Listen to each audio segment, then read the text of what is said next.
ಪಕ್ಷದ ಸರ್ವಶ್ರೇಷ್ಠ ನಾಯಕರನ್ನ ಜೈಲಿಗಿಟ್ಟಿದ್ದಾರೆ ಬಿಜೆಪಿ ಅವರು. ಅದಕ್ಕೆ ಪ್ರೊಟೆಸ್ಟ್ ಮಾಡಿದ್ರಲ್ಲ ಎಲ್ಲ ಜೊತೆಗೆ ಸೇರಿ. ವೆರಿ ಫಸ್ಟ್ ಟೈಮ್ INDA ಮೈತ್ರಿಕೂಟ ನಿನ್ನೆ ಒಂದು ಪ್ರೊಟೆಸ್ಟ್ ಮಾಡಿತು ಬಹಳ ದೊಡ್ಡ ಮಟ್ಟದಲ್ಲಿ.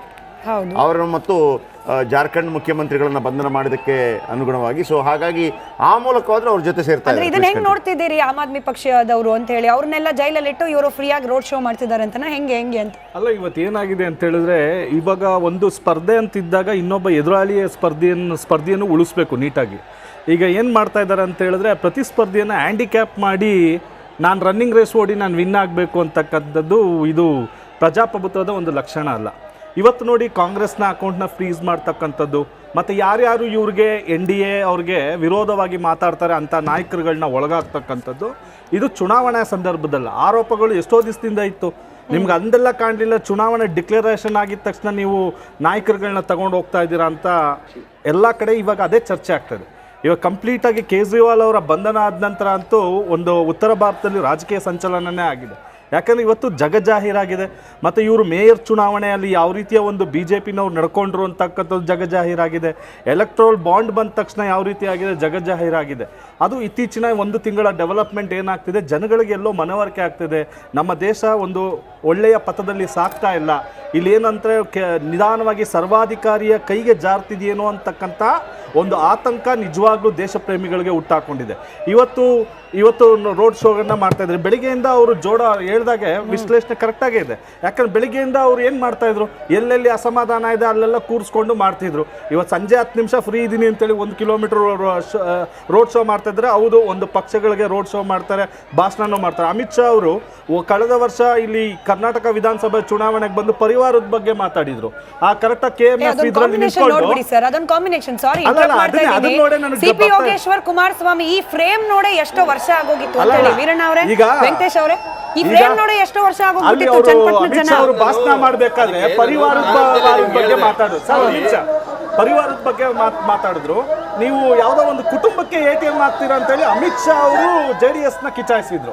ಇವತ್ತು ಪರಿವಾರವಾದ ಅಂದ್ರೇನೆ ನೋಡಿ ಅದನ್ನೇ ಬಳಸ್ತಾ ಇದ್ದಾರೆ.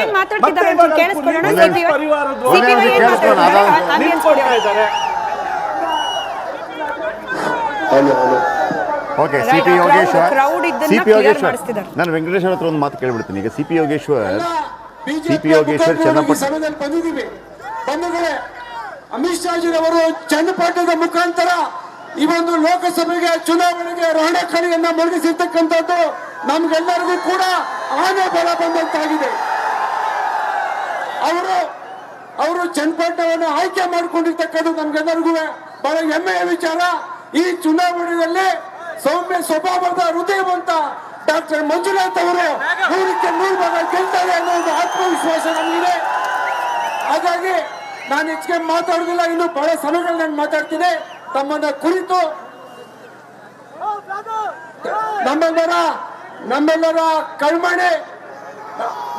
ಕಳ್ಮಣೆ ಭಾರತೀಯ ಜನತಾ ಪಾರ್ಟಿಯ ರಾಜ್ಯಾಧ್ಯಕ್ಷದಂತ ಶ್ರೀಯುತ ವಿಜೇಂದ್ರ ಅವರು ತಮ್ಮನ್ನ ಕುರಿತು ಮಾತಾಡ್ತಾರೆ. ನಮಸ್ಕಾರ.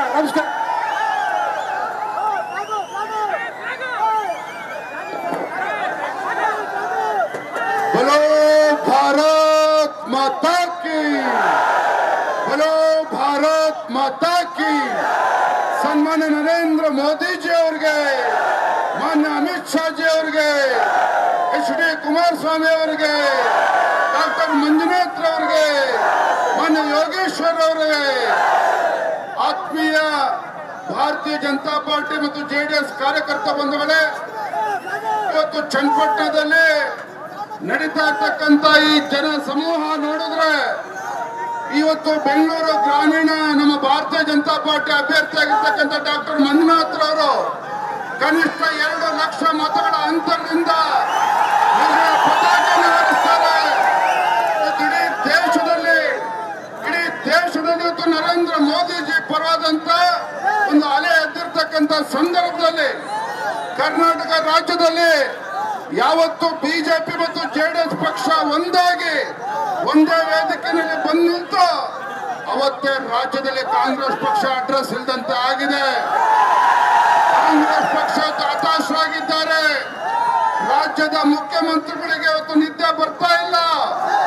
ಒಂದೇ ಮಾತಲ್ಲಿ ಹೇಳ್ತೇನೆ, ರಾಜ್ಯದಲ್ಲಿರ್ತಕ್ಕಂಥ 28 ಲೋಕಸಭಾ ಕ್ಷೇತ್ರದಲ್ಲಿ ಭಾರತೀಯ ಜನತಾ ಪಾರ್ಟಿ ಮತ್ತು ಜೆಡಿಎಸ್ ಪಕ್ಷದ ಅಭ್ಯರ್ಥಿಗಳು ವಿಜಯ ಬೇರಿಯನ್ನು ಬಾರಿಸಿ ಕಮಲದ ಹೂವನ್ನು ಅರಳಿಸಿ 28ಕ್ಕೆ 28 ಕ್ಷೇತ್ರಗಳನ್ನ ಗೆಲ್ಲೋದ್ರ ಮುಖೇನ ನಮ್ಮ ಹೆಮ್ಮೆಯ ಪ್ರಧಾನಮಂತ್ರಿ ನರೇಂದ್ರ ಮೋದಿಜಿ ಅವರಿಗೆ ಇವತ್ತು ದೊಡ್ಡ ಶಕ್ತಿಯನ್ನು ತುಂಬತಕ್ಕಂಥ ಕೆಲಸ ಇವತ್ತು ರಾಜ್ಯದಲ್ಲಿ ನಮ್ಮ ರಾಜ್ಯದ ಪ್ರಜ್ಞಾವಂತ ಮತದಾರರು ಮಾಡೋದಿದ್ದಾರೆ.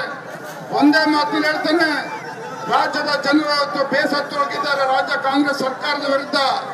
ಇವತ್ತು ರಾಜ್ಯದಲ್ಲಿ ಇವತ್ತು ಅಭಿವೃದ್ಧಿಯನ್ನು ಮಾಡದೇ ಇರ್ತಕ್ಕಂಥ ಕಾಂಗ್ರೆಸ್ ಪಕ್ಷ ಕಾಂಗ್ರೆಸ್ ಸರ್ಕಾರದ ವಿರುದ್ಧ ಬೇಸತ್ತಿರ್ತಕ್ಕಂಥ ರಾಜ್ಯದ ಮತದಾರರು ಮುಂದಿನ ಲೋಕಸಭಾ ಚುನಾವಣೆಯಲ್ಲಿ ಈ ದುಷ್ಟ ಕಾಂಗ್ರೆಸ್ ಸರ್ಕಾರಕ್ಕೆ ತಕ್ಕ ಉತ್ತರವನ್ನು ನೀಡ್ತಾರೆ. ಯಾವ ರೀತಿ ನೀಡ್ತಾರೆ ಅಂತ ಹೇಳಿದ್ರೆ, ನಮ್ಮ ರಾಜ್ಯದಲ್ಲಿ ಇರ್ತಕ್ಕಂಥ ಎಲ್ಲಾ ಕ್ಷೇತ್ರದಲ್ಲೂ ಕೂಡ ಇವತ್ತು ಬಿಜೆಪಿ ಮತ್ತು ಜೆಡಿಎಸ್ ಪಕ್ಷ ಇವತ್ತು ನಾವು ಒಗ್ಗಟ್ಟಾಗಿ ಹೊರಟಿರ್ತಕ್ಕಂಥ ಸಂದರ್ಭದಲ್ಲಿ ಇವತ್ತು ರಾಜ್ಯದ ಮುಖ್ಯಮಂತ್ರಿಗಳಿಗೆ ನಿದ್ದೆ ಬರ್ತಾ ಇಲ್ಲ, ರಾಜ್ಯದ ಉಪಮುಖ್ಯಮಂತ್ರಿಗಳಿಗೂ ಕೂಡ ನಿದ್ದೆ ಬರ್ತಾ ಇಲ್ಲ. ಒಂದೇ ಮಾತನ್ನು ಹೇಳ್ತಾನೆ, ನಮ್ಮ ಬೆಂಗಳೂರು ಗ್ರಾಮೀಣ ಅಭ್ಯರ್ಥಿ ಡಾಕ್ಟರ್ ಮಂಜುನಾಥ್ ಅವರು ಒಬ್ಬ ಸಜ್ಜನ ರಾಜಕಾರಣಿಯನ್ನ ಹುಡುಕಿ ಹೊತ್ತು ಭಾರತೀಯ ಜನತಾ ಪಾರ್ಟಿ ಅಭ್ಯರ್ಥಿ ಮಾಡಿರ್ತಕ್ಕಂಥದ್ದು ದೊಡ್ಡ ಅಂತರದಲ್ಲಿ ತಾವೆಲ್ಲರೂ ಕೂಡ ಅವ್ರಿಗೆ ಆಶೀರ್ವಾದನ ಮಾಡಿ ನರೇಂದ್ರ ಮೋದಿ ಮೈತ್ರಿಯನ್ನ ಅವ್ರು ಅಕ್ಸೆಪ್ಟ್ ಮಾಡೋದಿಲ್ಲ. ಯಾಕೆಂದ್ರೆ ಗುರಿಗೌಡ ನಂಜೇಗೌಡ್ರ ಅಂತ ಏನೋದು ಮಂಡ್ಯವನ್ನ ಬೆಂಕಿ ಹಚ್ಚುವ ಪ್ರಯತ್ನವನ್ನು ಏನ್ ಮಾಡಿದ್ರು, ಅವರ ಜೊತೆ ಸೇರ್ಕೊಂಡು ಇವತ್ತು ಅವರ ಜೊತೆ ಸೇರ್ಕೊಂಡು ಮಂಡ್ಯ ಜನರು ಮಂಡ್ಯ ಅಂದ್ರೆ ಇಂಡಿಯಾ ಅಂತ ಇತ್ತು. ಇವತ್ತು ಪ್ರಬುದ್ಧ ಜನರಿಗೆ ಕುಮಾರಸ್ವಾಮಿ ಗೆಲ್ತಾರೆ ಜೋಡಿ ಏನಿದೆ ಮೈತ್ರಿ ಜೋಡಿ 100% ಕುಮಾರಸ್ವಾಮಿ ಅವರನ್ನ 100% ಮಾಡ್ತಾರೆ. ಯಾಕೆಂದ್ರೆ ಅಸ್ತಿತ್ವ ಕಳ್ಕೊಂಡಿದ್ದಾರೆ ಕುಮಾರಸ್ವಾಮಿ ಅವರು ಮತ್ತೆ ಜೆಡಿಎಸ್. ಸರಿ, ಈಗ ಅಲ್ಲಿ ಸ್ಟಾರ್ ಚಂದ್ರವ್ರನ್ನ ಗೆಲ್ಲಿಸ್ಬಿಡ್ತಾರ? ಅಲ್ಲ, ಯಾವ ಕಾರಣಕ್ಕೆ ಅಂತ ಒಮ್ಮೆ ಹೇಳ್ಬಿಡಿ, ಸ್ಟಾರ್ ಚಂದ್ರವ್ರನ್ನ ಯಾಕೆ ಗೆಲ್ಲಿಸ್ತಾರೆ ಅಂತ ಅಂದ್ಬಿಟ್ಟು. ಕುಮಾರಸ್ವಾಮಿ ಅವರನ್ನ ಯಾವಾಗ್ಲೂ ಮಂಡ್ಯ ಜನತಾ ಇಂಡಿವಿಜುವಲ್ ಅಕ್ಸೆಪ್ಟ್ ಮಾಡ್ಕೊಂಡು ಅವರ ಮಗನ ರವೀಂದ್ರ ಅವರು ಹೇಳಿದ್ರಲ್ಲ, ನಿಮ್ಮ ಕಾಂಗ್ರೆಸ್ ರವೀಂದ್ರ ಅವರು ಹೇಳಿದ್ರಲ್ಲ, ದುಡ್ಡು ಕೊಟ್ಟೆ ಕರ್ಕೊಂಬಂದಿದ್ದವ್ರನ್ನ ಅಂತ ಹೇಳಿ. ಕುಮಾರಸ್ವಾಮಿ ಅಲ್ಲ, ನಿಮ್ಮ ಸ್ಟಾರ್ ಚಂದ್ರ ಅವ್ರನ್ನ ಏನ್ ದುಡ್ಡು ಕೊಟ್ಟಿದ್ದಾರೆ? ರವೀಂದ್ರ ಅವರು ಹೇಳಿದ್ರಲ್ಲ, ನಿಮ್ಮ ಪಾರ್ಟಿ ಅವರು 100 ಕೋಟಿ ಕೊಟ್ಟು ಕರ್ಕೊಂಬಂದಿರೋದಲ್ಲಿ ದುಡ್ಡು ಕೊಟ್ಟು ಅಂತ. ನಾನಂತೂ ನೋಡಿಲ್ಲ, ನೀವು ನೋಡಿದ್ದೀರಾ? ಯಾರು ರವೀಂದ್ರ ಅವರೇ ಆದ್ರು, ನಿಮ್ಮ ಪಾರ್ಟಿ ಅವರು ರವೀಂದ್ರ ಅವರು ಹೇಳಿದ್ದು. ಕಾರ್ಯಾಧ್ಯಕ್ಷರಾಗಿದ್ರು ಮಾಹಿತಿ ಇಲ್ಲ. ಅಲ್ಲ, ನನಗೆ ಒಂದು ಗ್ಯಾರಂಟಿ ಇದೆ. ಅವರ ಸಹೋದರ ಗೌರಿಬಿದನೂರಿನಲ್ಲಿ ಪಕ್ಷೇತರವಾಗಿ ಗೆದ್ದಿದ್ದಾರೆ, ಆಯ್ತಾ? ತಪ್ಪೇನಿಲ್ಲ. ಇಲ್ಲಿ ಬಂದಿದ್ದಾರಲ್ವಾ, ಇಲ್ಲಿ ಬಂದಿದ್ದಾಗ ರವೀಂದ್ರ ಅವರು ಹೇಳಿದ್ರು ದುಡ್ಡು ಕೊಟ್ಟು ಕರ್ಕೊಂಬಂದ್ರು ಅಂತ ಹೇಳಿ. ಆಮೇಲೆ ನಾನು ನೋಡಿದೆ ಅವರು ದುಡ್ಡು ಎಷ್ಟಿದೆ ಅಂತ ಹೇಳಿ, 1,000 ಕೋಟಿ ಇದೆ. 1,000 ಕೋಟಿ ಇದೆ. ಬಿಜೆಪಿ ತರ ಬಿಸ್ನೆಸ್ ಮಾಡೋಣ ತಂದಿದ್ದಾರೆ.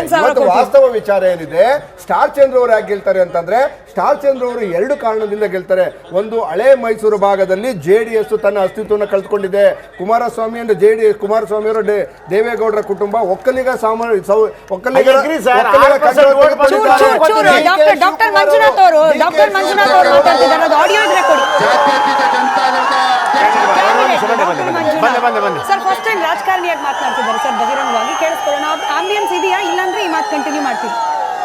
ಚನ್ನಪಟ್ಟಣ ವಿಧಾನಸಭಾ ಕ್ಷೇತ್ರದ ಎಲ್ಲ ಆತ್ಮೀಯ ತಂದೆ ತಾಯಂದ್ರೆ, ಜೆಡಿಎಸ್ ಮತ್ತು ಭಾರತೀಯ ಜನತಾ ಪಕ್ಷದ ಎಲ್ಲ ಆತ್ಮೀಯ ಕಾರ್ಯಕರ್ತ ಬಂಧುಗಳೇ, ಕರ್ನಾಟಕ ರಾಜ್ಯದಲ್ಲಿ 2024ರ ಲೋಕಸಭಾ ಚುನಾವಣೆಯ ಪ್ರಚಾರವನ್ನ ನಮ್ಮ ಕೇಂದ್ರದ ಗೃಹ ಸಚಿವರಾಗಿರ್ತಕ್ಕಂಥ ಅಮಿತ್ ಶಾ